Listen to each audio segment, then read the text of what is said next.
and now that Horry's got his first ever victory in Josh's quizzes, it took him long enough. Everyone has an off week, you know. Everyone has an off week. See, I was too busy checking the news to make sure that we had all of the news. I was too busy chopping logs and brighter shores behind.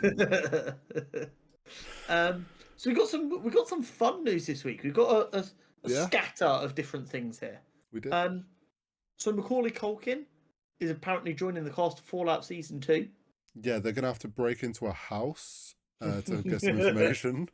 Imagine if that was actually his episode, though. Like, they have to go and get this guy, and they just make it like a Home Alone light episode. It'd be really funny. I wouldn't hate that. No. All I'm going to say is Macaulay Culkin is kind of the bubbly person he is. When I see him, I'm instantly like, he is a vault dweller. Yeah, like I can see it. If you think of Ella in like the first episode, yeah, like I can absolutely see him being like Vault Boy. Like, I get what you mean. Yeah, but I'm quite excited for that. I think he's an absolutely brilliant actor. I know, like, a lot of people look back on like the troubles he's been through his life, and thank God he's come through the other side, like, 'cause he's so much better for it. Yeah. But everything he's been in, I'm like, no, this guy's a genuinely really talented actor, and I want him to get more projects and get to do more stuff again. Because as much as he will always be the kid from Home Alone, he's got so much more acting to give the world, and I want it. And Fallout seems like a really conducive place to getting the best out of him. Yeah, I think it'll be good. So Kevin Feige did some interviews with Brazilian media outlets while he was down in Brazil for D23. Makes sense. We've got a couple of bits from that. One very... Yeah, he let us know the water is wet. Yeah, and the other very exciting. So the X-Men are going to be crucial post-Secret Wars. I, for one, didn't think that was going to happen. The X-Men have always been so tiny and unimportant, I assumed that they would just be left to the wayside. Crazy. Yeah, it's wild that I get that he probably got asked a question that brought the answer on, but he's been saying for ages that X-Men is like what's next, and we know this is all leading to Secret Wars, so that kind of just means X-Men comes after Secret Wars. Yeah. I guess he's just kind of trying to instill, especially with all the rumors they're trying to get through the multiverse era. I think it was like, literally, the second I can get done with this multiverse crap, I'm going to give you guys so many mutants, you're going to be sick of mutants. We're going to have all the mutants, all of them, the best mutants in the world. More excitingly for me, Miles is in the plan. They're just waiting for the Spider-Verse trilogy to be done by the sounds of it. They want that trilogy done, they want it wrapped up, and then they're going to work out how to bring Miles into the MCU, and because they do have plans for him, but it does really seem like Spider-Verse has got to be finished first. It'll be interesting to see him finally get brought in. All I'm saying is, timeline-wise, this sits really nicely for my plan of how to bring Miles in. I said the second film of the new Spider-Man trilogy, you have Miles be a kid that Peter was tutoring for money. The next Spider-Man film comes out in 2026. At which point it's been 4 years since one before that. We say it's maybe 2 or 3 years since the next one. That gives them, from now, like 4 years to get Spider-Verse out the fucking window and done. Not that I want them to rush it, because that's going to be amazing, but you know what I mean. That gives time for that to be done, and then be ready to bring him into live action. I feel like it's got to already be in like the works of story plan now. If he's saying this, like they already have some sort of a plan of how they're bringing him in. It's now just a time thing on when. With how long I've been saying that that's the best way to bring Miles in, do you think I've got a legal case if they end up doing it that way? Or do they just go, it's RIP, fuck off? I mean, you have no, like... Not even Well, here's the thing. You'd have to prove that they heard this, and, like, it's one of those where... this is totally unrelated to Marvel, but John Bellion, who is an artist that I love, Yes. He did a behind the scenes for his last album years ago. And it was like he released it after the album came out. It was like a documentary of like making of. And at the start of it, he hadn't released music for a while, and he was talking about how people on Twitter are constantly guessing stuff. And he'd put a teaser out, and then they like one of them was go, "You've got one fan who was like bang on. Their handle is this," and they bleep their name, and they're like, "She guessed it exactly, your whole concept for this album exactly." And he's like, "Yeah, I don't. It's how one and it's like that." And it's someone in Marvel goes, "They fucking worked it out. How? How have they done this?" They're on the money, but we can't say that. That's my dream. I want to be known in a meeting room somewhere as the dickhead who saw it all coming. I think I would live a very happy life if I knew that. They're just like, thank God this podcast is still fairly small, because otherwise our plan's ruined. The woke media liberal machine is trying to push us down because we know the answer. Yeah, Marvel's crushing our views because they don't want our predictions to get out there. And another one that I actually forgot to put on here somehow is that there is definitely a plan for the Scarlet Witch. He's being very coy about it. He's like, "Oh, I'm very excited to see how and when the Scarlet Witch might be able to come back."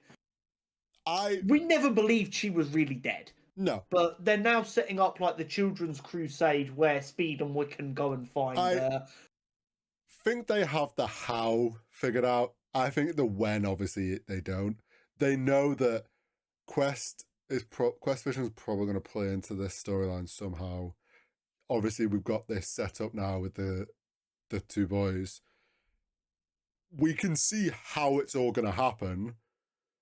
The when is just where it fits into timelines of things coming out and how they want to slot it going in. Exactly. I couldn't agree more. Colin Farrell says he has 5 or 6 scenes in Batman 2 and he's attached to a third film. Mm-hmm. The Penguin finale has become one of the highest rated episodes in TV history. Damn. It always seems weird to say this, but that doesn't come across as an insane surprise to me. The show has been phenomenally well written, well acted, well done. Like every kind of category of this show has been done with absolute excellence. But it is always special when you hear that something has become one of the best perceived things ever to do that. Well, yeah. No matter how good you think it is, to hear everyone else in the world has collectively gone, "Ooh, that was good," is always fun. It's one of those now where it's like, if this isn't put up for awards, people are going to be like, what the fuck? Like, this is one of the highest rated episodes and you haven't put it into the awards. Like, for what reason? For what? For why? Why are you overlooking this? And apparently Penguin Season 2 is on the cards. Yes. It's not a definite yes, it's not a definite no. They're thinking about it. I imagine a lot of that will be because I believe initially the plan was just one season, but I don't know if that's because they kind of went to Matt, "Yeah, you can have a season, but we're not going to renew you," or if Matt was like, "Only have one story to tell."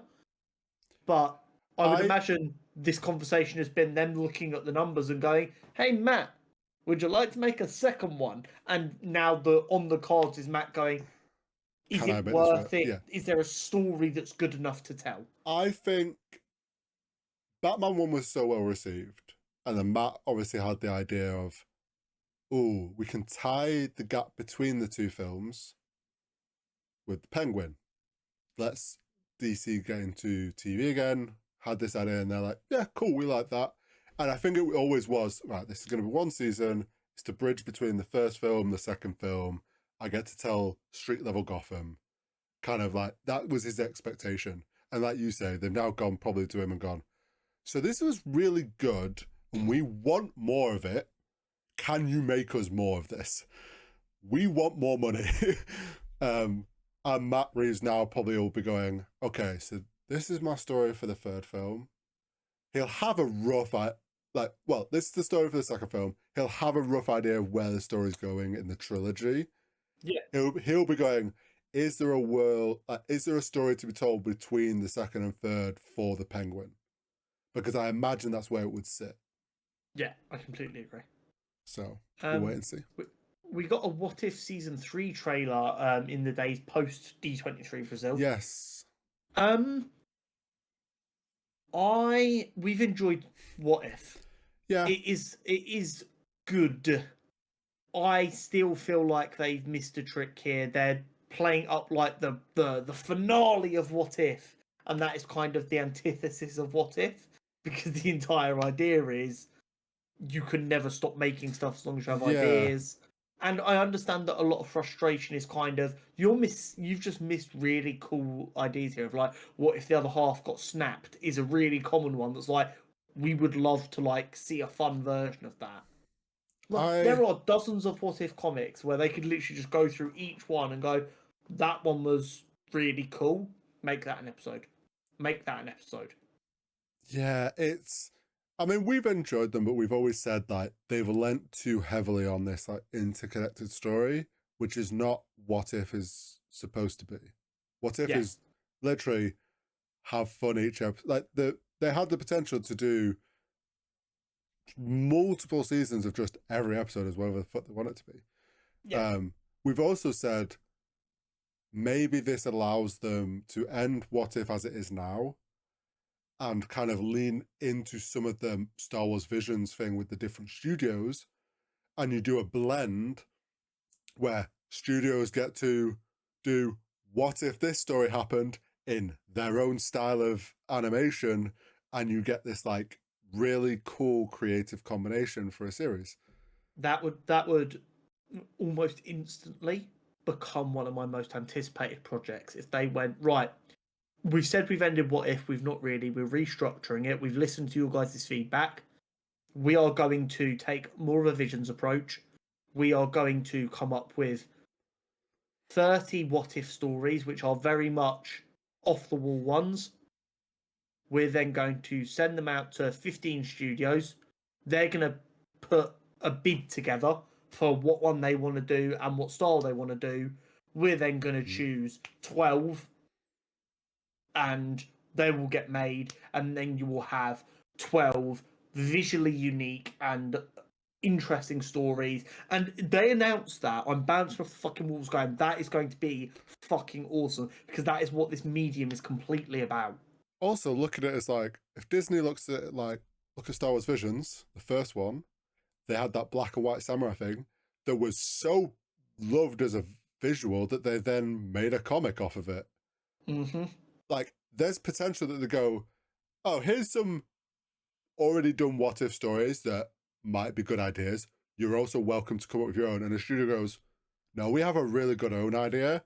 They do it. Everyone fucking loves it. And then Marvel's like, we're going to make that into a what if comic because it was so loved.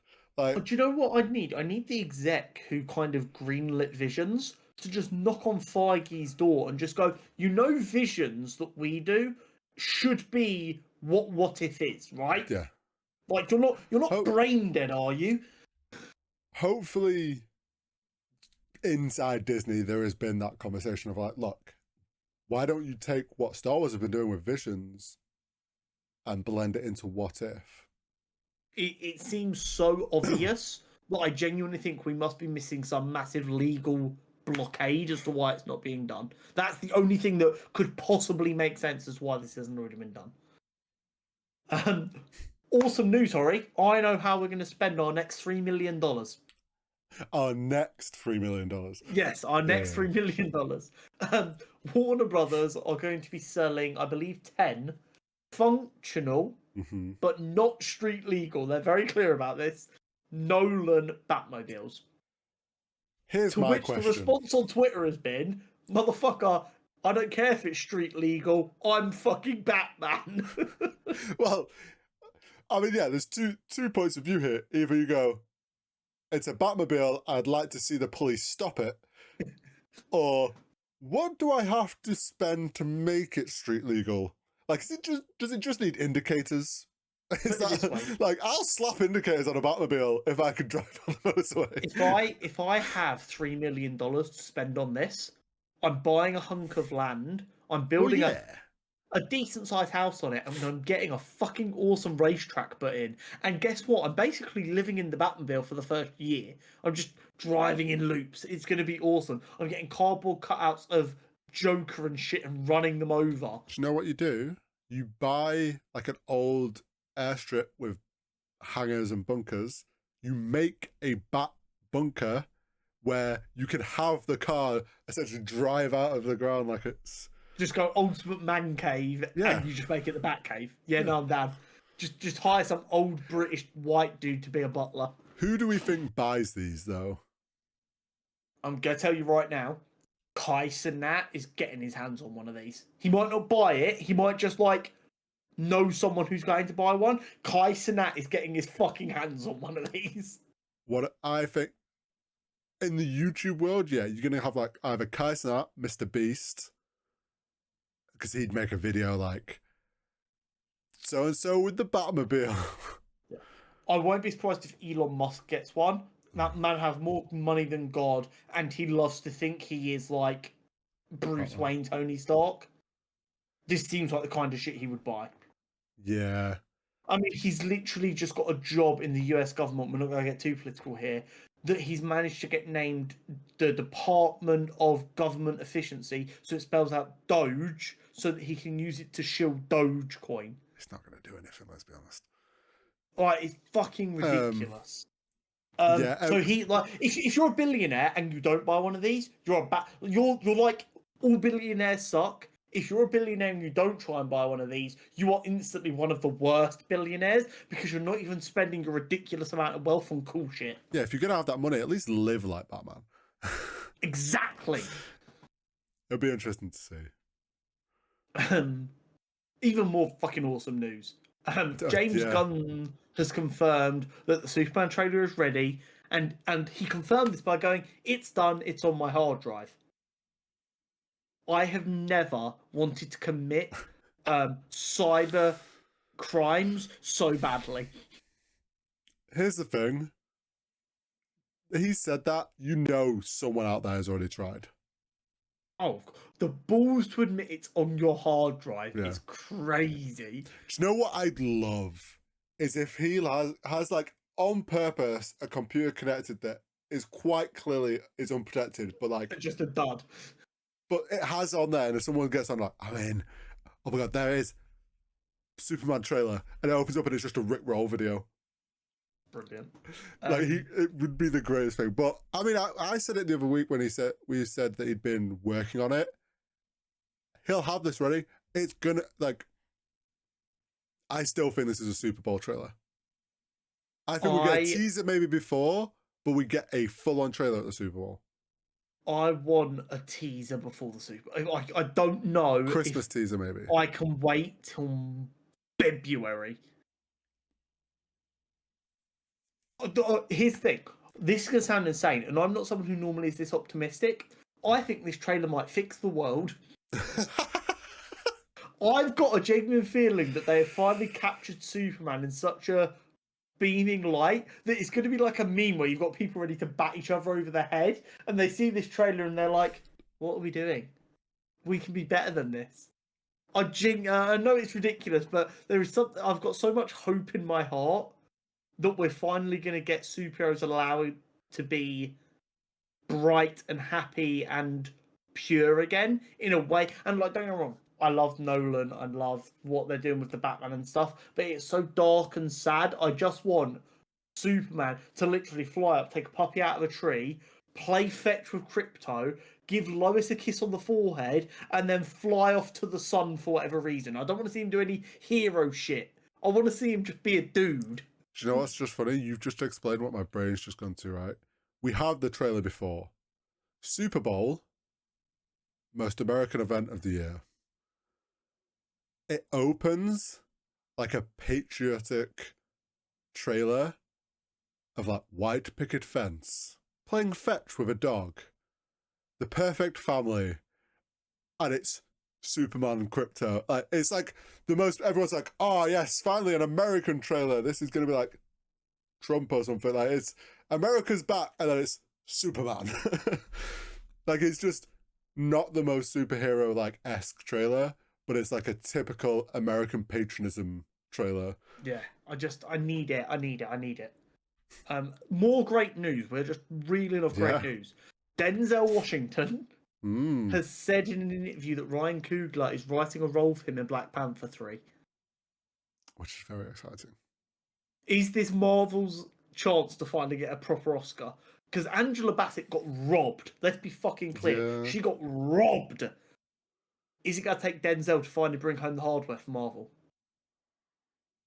I mean, they're trying everything at this point. If this is, I mean, I love it, man. yeah. And let's be completely clear. Chadwick Boseman, when accepting one of the awards for Black Panther, said, "Without Denzel Washington, there is no Black Panther." Yeah. So it feels like a beautiful full circle moment. Denzel, as part of that interview, also said he's only got 5 films left before he's going to retire, and this is one of them. Damn. Yeah. It's. I mean, to get Denzel in is. Yeah, in the last 6 months, it feels like we've gone from a "we've never been so over" to "we have never been so back." We've got trailers that feel alive. We've got the Penguin showing that superhero isn't the genre and we can have more fun. Mm-hmm. We've got so much good stuff. We're about to get a trailer that's going to fix the world, and now we've got Denzel going, "Yes, I am suiting up." Yeah, it'd be pretty sick. I really, really hope that doesn't fall through and that we do actually get to see Denzel in a Marvel film.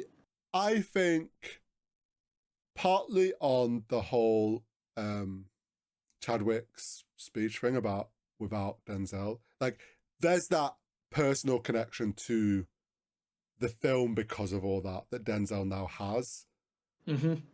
Part of him will want, like, this opportunity is being offered to him. He's gonna make it work because he's kind of personally gonna be like, I want to do that now. I completely agree. A Hollywood Reporter article about Star Wars has said that Rey is set to play a role in several Star Wars movies that are being developed. It's still unclear which will come first. And a source familiar with the Star Wars movie/TV development process has said that Star Wars is a nostalgia-based enterprise and they are running out of ways to create nostalgia.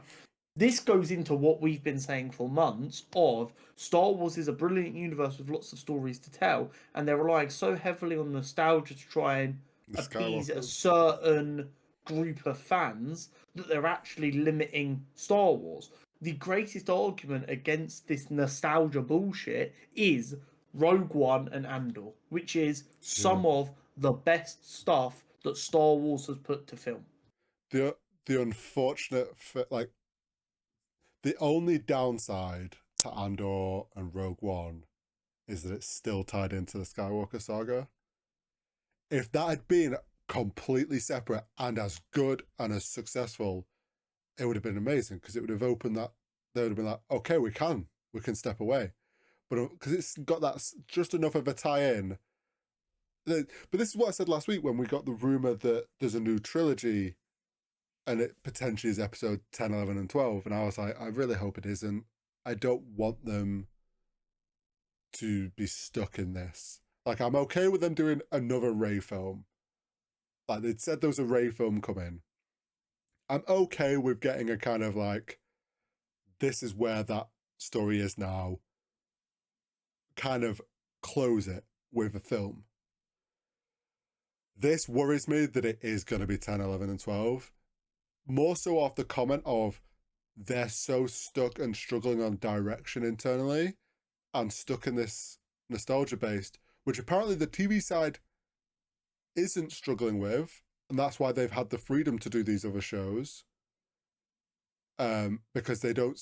It's an issue they have with the IP for the films. Is they are from how it was worded, I get the sense they're too scared to stray away from the Skywalker saga. And this is something that the internet's kind of been pointing out for a few years now, isn't it? Where we've seen them announce a million projects, it feels, and they always get cancelled, and we're like, but why? And it genuinely does seem like every time they sit down, they're like, we're going to make a Star Wars film. They get a third of the way into the process, and they're like, oh no, that's too scary. And then they throw it away. I think also, like, this also adds to my disappointment about how fans treated Acolyte. Mm-hmm. Because that was the first TV show that really stepped away from, because like Ahsoka and all that stuff is still tied in. It's very separate, but it's still tied into that timeline. But it got trashed by fans and they've cancelled it seemingly.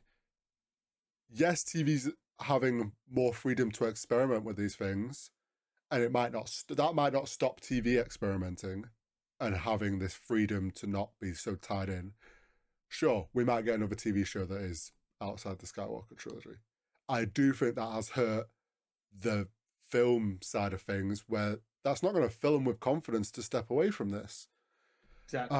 And the films are much larger financial burden than a TV show. I think even though The Acolyte was expensive. The only hope we have of the first film that is meant to be stepping away is The Dawn of the Jedi. But we've still not heard anything else on that since it was announced. Whereas like the Grogu film we know is Mando and Grogu film is still going ahead fine, but that's still tied into it all.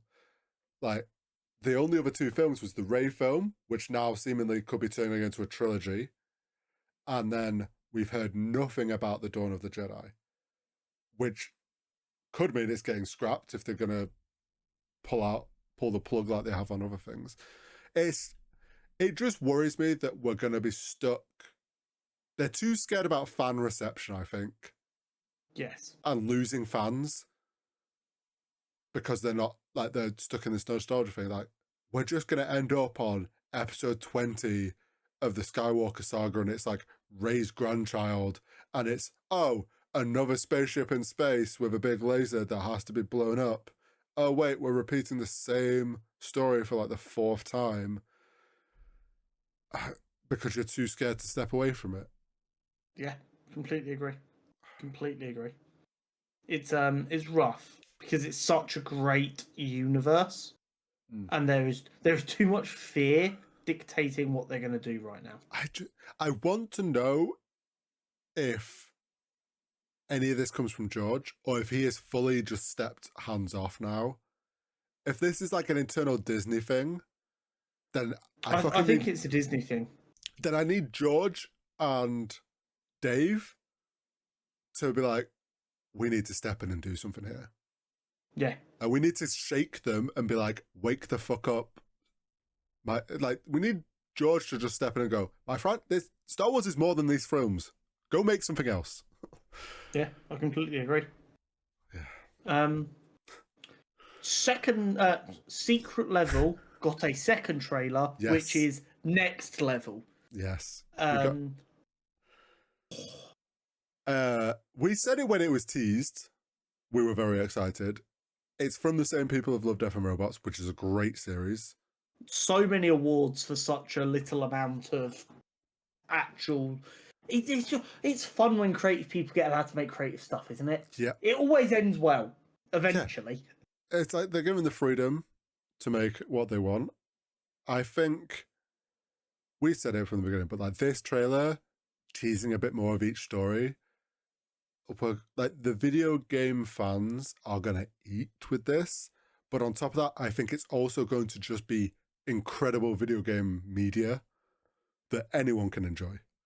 It looks really good. I've genuinely got a feeling that there are going to be a lot of people who've played games. And I don't mean to ever disparage a gamer. A gamer is a fucking gamer. You're all my brothers and sisters.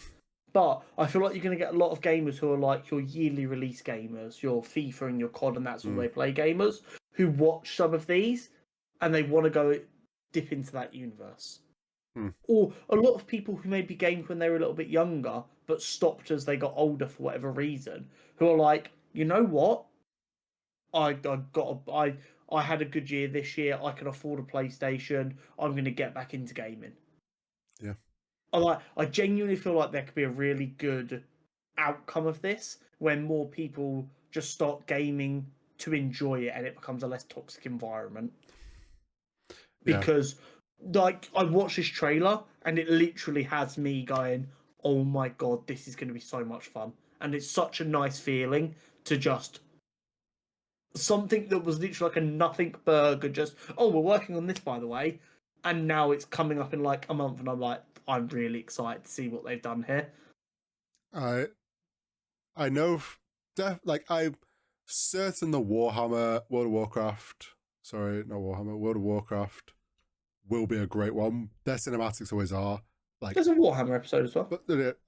but I was meaning that one. The Warhammer one. So Warhammer has their own subscription thing, which they have some animated short series on. It's a bit not liked by fans of Warhammer because there's a famous fan-made video, like four-parter called Astartes, made by one guy. Like, I'm talking like triple, like, this is like studio level quality of like a little Warhammer. Like, it is incredible that one guy made this. It got millions of views on YouTube, as it should. Warhammer then essentially offered him a job and bought his content, which he then had to take it off YouTube and it got put behind their paid content wall. They did that with a bunch of Warhammer animators. Basically, so took it's all not the that fan they've content. created a subscription service and gone, if you want more stuff, here it is. They've gone, oh, you know that stuff you guys have been loving? Yeah, we're going to buy it and make you pay if you ever want to see it again. Yeah. But also, like, it's like, and don't get me wrong, everyone, all the fans were like, yes, go get your bag animators. You've been doing this for free for years. Absolutely. But like, still scummy from Warhammer. I think this could be the first thing that is public, like wider public get to see. Maybe forces Warhammer to be like, look, put your shit onto streaming services that everybody uses. Like, maybe it helps push the Amazon Prime show a bit. Like, there's a lot of things here that could then branch off into something. Do you know, like, we always see when a video game project does well, like outside of video games, it causes a bump in sales. Imagine, like, the Pac-Man episode goes really hard, and you've got a bunch of bars trying to get Pac-Man machines because everyone wants to play Pac-Man at the bar again. Like, could you imagine just all of a sudden you go back to a pub and you just see they've got a Pac-Man machine now because they're in again? Like, that'd be so much fun. Do you know what I expect to see? It'd be like, you know, the web, like, you could probably just Google play Pac-Man and there'll be some emulator website. It'll be like, emulator website crashes after Pac-Man episode because everyone tries to go play Pac-Man. Yeah, it's really, really exciting. I cannot wait. It's going to be some incredible episodes. And to wrap us up, yes, The Boys season 5 will be starting filming in about 2 weeks, the 25th of November. Yeah, they've had a little break. They've had their cool off while they were finishing off Gen V. And now the actors have to suit up again, and we're back in. Yeah. So, obviously, Gen V's coming out March, April, May time, 2025. Yeah. And then a year after that is when The Boys season 5 will be out. I can't believe we're actually getting towards the end of The Boys. That feels crazy. I know we're going to get spin-offs after that and stuff. But the core boy story, like, knowing that in a couple of weeks we're going to start ending that, is crazy. Yeah. Yeah. It Even is crazier for you, because although it's been 5 seasons, it's only been like 6 months for you. Yeah. Oh no, it'll be wild when it's done, because I actually think they have the chance to do something which not many shows get to do, which is end on like a high. Like, completely this very easily could end at like a peak of The Boys. And yes, there'll be the spin-offs, which will then the fans will dive into because they're like, we want more, but we can't get more of The Boys, so we'll follow these things now. But yeah, I mean, props to them to not trying to drag it out. Like we've always said, we're glad they're not doing that. It'll be sad though when it's done. Yeah, absolutely.